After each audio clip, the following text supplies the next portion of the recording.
Hi అండి, welcome to my channel Paaru's fashion. మనం ఈరోజు చాలా ఎక్స్పెన్సివ్ తులిప్ బల్బ్స్ను ఎలా నాటుకోవాలో చూసేద్దామండి. చలికాలం కదా, మంచు చూడండి ఎలా ఉందో మేము పొలం వెళ్ళేటప్పుడు.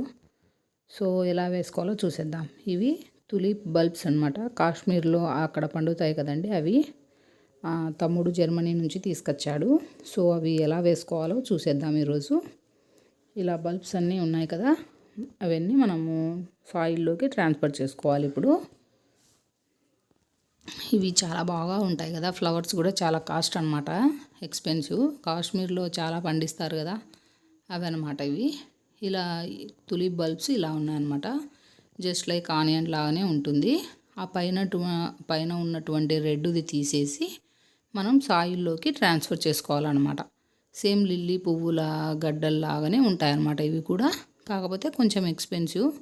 బట్ అక్కడ నుంచి తెచ్చాడు కదా, మనం కూడా ట్రై చేద్దాం అన్నట్టు గార్డెన్లో చేస్తున్నాం అనమాట.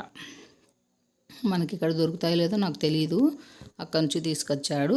అలాగే ఆన్లైన్లో ఉండొచ్చు మేబీ. సో ఒకసారి చూద్దాం మనం కూడా ఎలా నాటుకోవాలో. చాలా బాగా ఉంటాయండి ఈ ఫ్లవర్స్. ఆల్రెడీ కొద్దిగా బల్బ్స్కి వచ్చాయన్నమాట మోసులు, అలా అనమాట. ఇవి పైన ఉన్నటువంటి తీసేస్తే హార్డ్దంతా పోతుంది కదా. ఇది కోకోపీటు, సాయిలు, శాండ్ అన్నీ మిక్సింగ్ చేసుకున్న పాటింగ్ అనమాట. ఇది ఒకసారి ఇలా అంతా చేసేసుకొని హోల్స్ అందులో ఆ బల్బులు పెట్టుకొని ఎక్కువ ఒత్తిడి చేయకుండా పెట్టాలన్నమాట. తర్వాత పైనుంచి సాయిల్ కప్పేసామంటే సరిపోతుంది. అన్నింటికి ఇలానే అన్ని బల్బ్స్ ఇలానే నాటుకోవాలన్నమాట.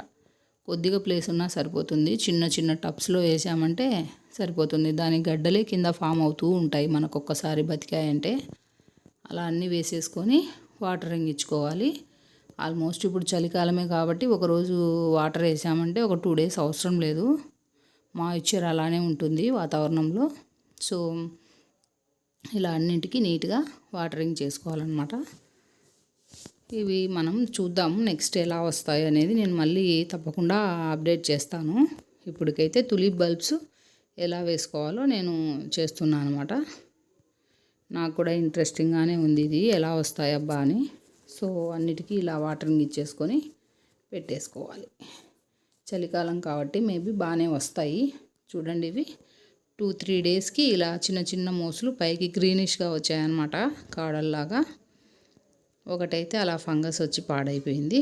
ఇంక ఈ మిగిలిన వాటన్నింటికి కూడా బాగానే వస్తున్నాయి మోసులు. మనకు ఆల్మోస్ట్ ఇవి బతికినట్టే అనమాట. ఇలా అనమాట, బాగానే అన్నీ గ్రీనిష్గా వచ్చేసాయి అనమాట. థ్యాంక్స్ ఫర్ వాచింగ్ అండి.